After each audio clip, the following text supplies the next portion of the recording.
Çox səsliliyin səsi Araz News Radiosunu dinləyirsiniz.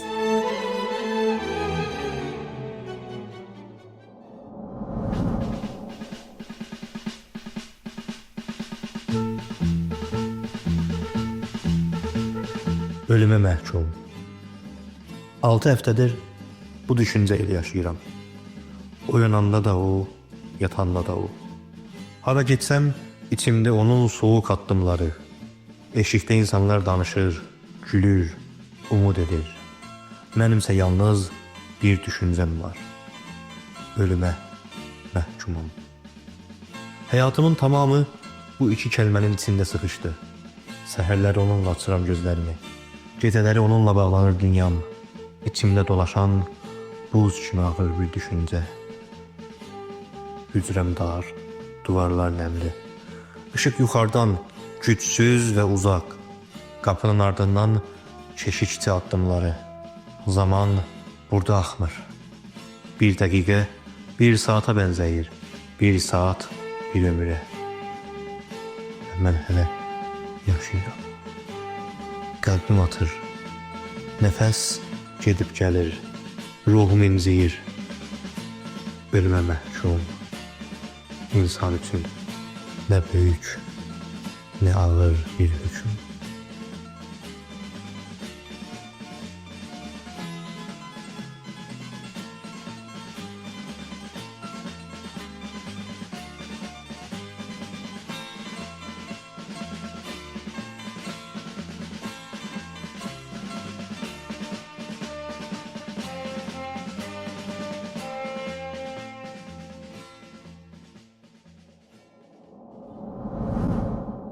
Değerli dinleyenler, salam. Mən Altay Urmulu. Siz Araz News Radyosu'nun Azadlıq və Ədalət programının 3-cü verilişini dinləyirsiniz. Bugün biz çox ağır, amma çox önəmli bir konuyu danışacağıq. Bəlkə indi kimi bugünkü programımızın konusunu özünüz bilirsiniz. Ölüm hükmü və edam. Bugün təhcə bir insanın taleyini değil, min illər boyu dövlətlərin və toplumların ölüm üzərindən qurduğu sistemi düşünürük. Edam cezası hardan gəldi, niyə ortaya çıxdı və niyə bu qədər uzun sürdü? İnsan cəmiyyətinin ən qədim qanunlarında belə ölüm cezası vardı. Məsələn, Mezopotamiyada Həmmurabi qanunları dövründə ədalət gözə göz, cana can deyildi. Bu ceza değildi. Bu qisasdır. Yəni məqsəd cinayəti azaltmaq deyil, intiqamı tamamlanmış hiss etməkdir. Daha sonra Rum İmparatorluğunda ölüm cezası dövlət gücünün nümayişinə çevrildi. İnsanı öldürmək bir xəbərdarlıqdır. Biz hakimiyyətik. Qorxun. Sasani və Bizans dövrlərində isə edam yalnız hüquqi deyil, həm də ideolojik məna aldı. Padişahın iradəsi ilahi iradə sayılırdı. Yəni dövlət deyirdi, səni mən öldürürəmsə, deməli, Tanrı belə istəyir. Orta əsrlərdə kilsə və monarşi sistem ölüm cezasını həm nəzm, həm də itaat vasitəsi kimi saxladı. Çünki ölüm ən güclü qorxuydu. Qorxudan hakimiyyət doğurdu. İslam hüququnun ilk mənbələrində isə maraqlı bir şey baş verdi. Bəli, ölüm cezası var idi. Amma tövbə və bağışlama deyə bir söz də ortaya çıxdı. Bu söz həyatı qorumağı üstün tuturdu. Ən fəzilətli olan bağışlamaqdır. Əlbəttə belə sözləri olsa da, digər yerlərdə bunun tərsini göstərən hökmləri də biz görürük. Müasir dövrdə ölüm cezası dövlətin nəzm və nizam yaratma vasitəsi kimi yenidən şəkilləndi. Burada artıq padişah yoxdur. Kilsə də yoxdur, ancaq və ancaq dövlət vardı. Və dövlət özünə sual vermədən bir hüquq iddia etdi. Yaşatmaq da mənim əlimdədir, öldürməkdir. Tarix bizə göstərir ki, edam heç bir vaxt ədaləti təmin etmədi. O, hakimiyyəti qorudu. Bugün dünyada dövlətlərin böyük əksəriyyəti ölüm cezasından uzaqlaşıb. Birləşmiş Millətlər Təşkilatının raporu ya həmən quzarışına görə 145 ölkə ya ölüm cezasını tamamilə ləğv edib, ya da onun icrasını dayandırıb. Bu təkcə hüquqi dəyişiklik deyil. Bu, insanlığın birlikdə keçdiyi mənəvi yolun nəticəsidir. Ötən əsrin ortalarında belə ölüm cəzası nəzmin qorunması üçün zəruri hesab olurdu. Amma son 50 ildə aparılan araşdırmalar bir şeyi açıq göstərdi. Ölüm cəzası cinayəti azaltmır. Uluslararası Əfv Örgütü, ya həman Sazman Əfv Beynəlmiləl və Birləşmiş Millətlər Suç Araşdırmaları Komisyonunun qarşılaşdırmalı incələmələri göstərir ki, ölüm cəzası olan ölkələrdə qətlərin sayısı ölüm cəzası olmayan ölkələrdən aşağı deyil. Bəzi hallarda hətta daha yüksəkdir. Yəni, caydırıcılıq ya farsası, bazdarəndəki iddiası elmi olaraq çökmüş vəziyyətindədir. Misal üçün desək, Avropa Birliyində ölüm cəzası tamamilə ləğv edilib və qətl göstəriciləri ya həman amarı ən aşağı səviyyədədir. Kanadada ölüm cəzasını ləğv etdikdən sonra ağır cinayətlərdə azalma görünür.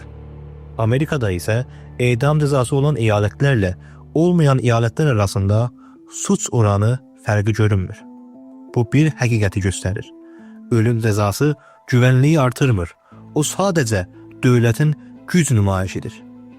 Daha önəmlisini desək, ölüm cəzası geri dönməzdir. Əgər dövlət səhv etsə ki, dövlətlər tez-tez səhv edə bilərlər, bir insanın həyatı geri qaytarılmır. Son 30 ildə dünyada bir çox sayda məhkum illərlə həbsdə qaldıqdan sonra, ölümə məhkum olduqdan da sonra günahsız olduqları sübut edilib. Bəziləri isə artıq edam edilmişdi. Bu faktları gördükdən sonra bir çox ölkələr eyni nəticəyə gəldi. Dövlət səhv edə bilər. Amma ölüm səhvi düzəltməyə imkan vermir. Bu səbəbdən bugün dünyada edam cəzası Avropada ləğv edilib, Güney Amerikada demək olar yoxdur, Afrikanın yarısı ləğv etmiş aşamasında, Asiyada isə 2 istisna var. Çin və İran. Bunlar ölüm cəzasını ən çox uygulayan 2 dövlətdirlər. Və burada artıq məsələ hüquqi deyil, bu siyasi güc yapısı ilə ilgilidir. İndi bizi düşündürən suallar bulardır. İran niyə ölüm cəzasına bu qədər bağlıdır? Cinayəti azaltmaq üçünmü, yoxsa sadəcə toplumu susturmaq üçün? İran hüququnda edam sadəcə bir suç cəzası deyil. O həm də hakimiyyətin əxlaqi və ideoloji güc iddiasının mərkəzində durur. İran İslam Cəza Qanununda ya həman Qanun-i Mücazat-ı İslamisində ölüm hökmü bir neçə əsas maddə ilə məşrulaşdırılır. Bunlar müharibə, ifsad-ı fil-ərz, qisas və təzirdən ibarətdirlər. Bu terminlər hüquqi dildə çox geniş və qeyri-müəyyəndir. Yəni onların anlamı dövlətin siyasi şərhindən asılıdır.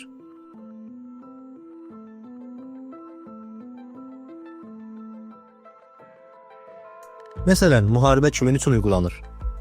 Silahlı bir dəstəyəmi, yoxsa etiraz zamanı küçədə qışqıran bir öğrenci ya cavana mı? Ya sosial medyada paylaşım yapan bir insana mı? Bunun cavabı məhkəmədə deyil. Cavab dövlətin o anki siyasi ehtiyacındadır. İranda siyasi cinayətlərə hökm verən məhkəmələrin çoxu qapalıdır. Yəni məhkəmələr bağlı qapılar arxasında keçirilir. Müdafiə hüququ məhduddur. Vəkillər çox zaman sənədlərə ya həman pərvəndələrə baxa bilmirlər. Bu hüquq deyil. Bu iqtidarın sürətli qərar alma mekanizmasıdır. Bu sistemdə edam cəzası cinayətin ağırlığına görə deyil, cəmiyyətə mesaj vermək üçün tətbiq olunur. Hakimiyyət demək istəyir ki, kontrol bizdədir, qorxun, səssiz olun.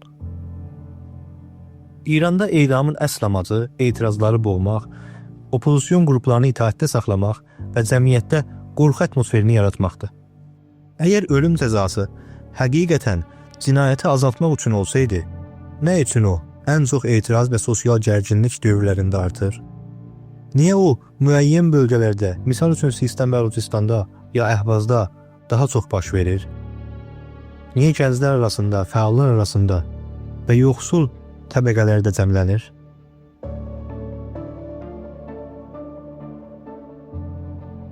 Çünki İranda ölüm cəzası hüquqi alət deyil, o siyasi idarə etmə mexanizmasıdır. İranda edam nəzmi qorumaq üçün deyil, müxalifliyi susturmaq üçündür. Bu bir təsadüf deyil, bu bir sistemdir və bu sistem hamını eyni şəkildə hədəf almır. Bugün Güney Azərbaycandan bir gəncin adı çəkilir. Ehsan Fəridi. O bir öğrenci və həyatı və gələcəyi olan bir insandır. Onun haqqında çıxarılan ölüm hökmü təkcə bir məhkəmə qərarı deyil, bu bir toplumun vicdanını sınayan qərardır. Bu qərardan sonra son günlər ərzində Güney Azərbaycanda çox sayda siyasi və mədəni fəal Ehsan Fəridinin edam hökmünə yox demək üçün bir imza kampaniyası başlatdılar. Onlar dedilər, biz insanın canının qıyılmasına qarşıyıq. Fikrindən, siyasi mövqeyindən, dünya görüşündən asılı olmayaraq. Çünki o öncə insandır.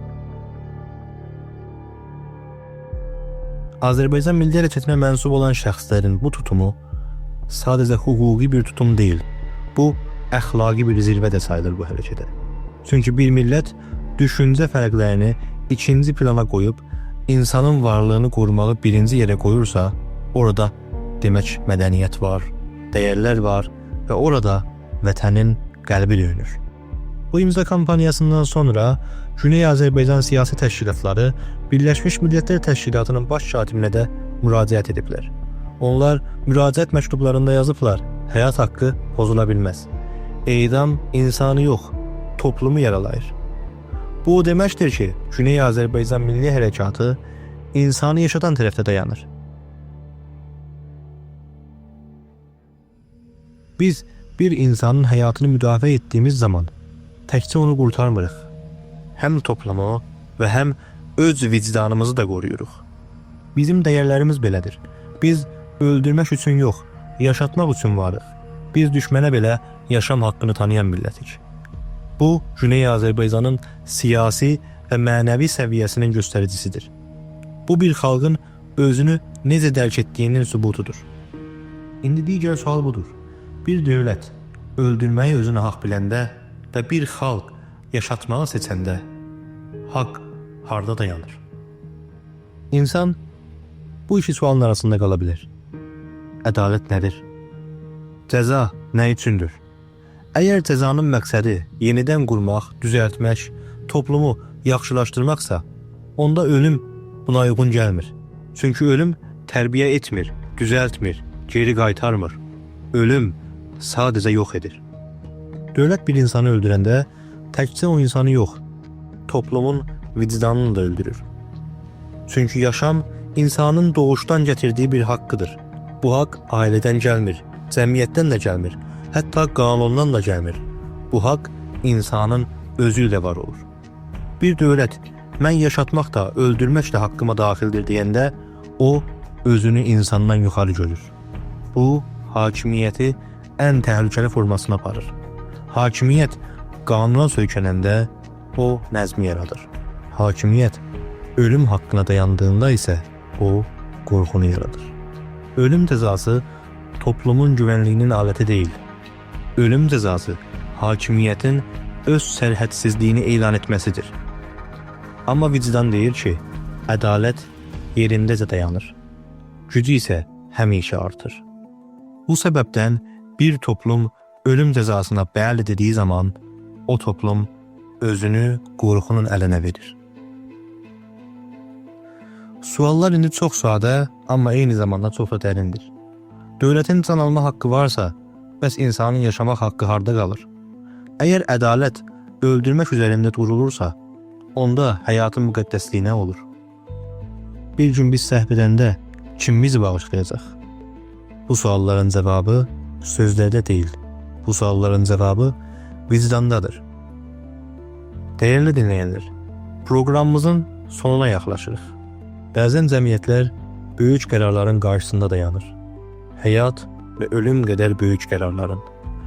Biz bugün bir daha gördük ki, ölüm cəzası ədaləti gətirmir. O yalnız iz buraxır.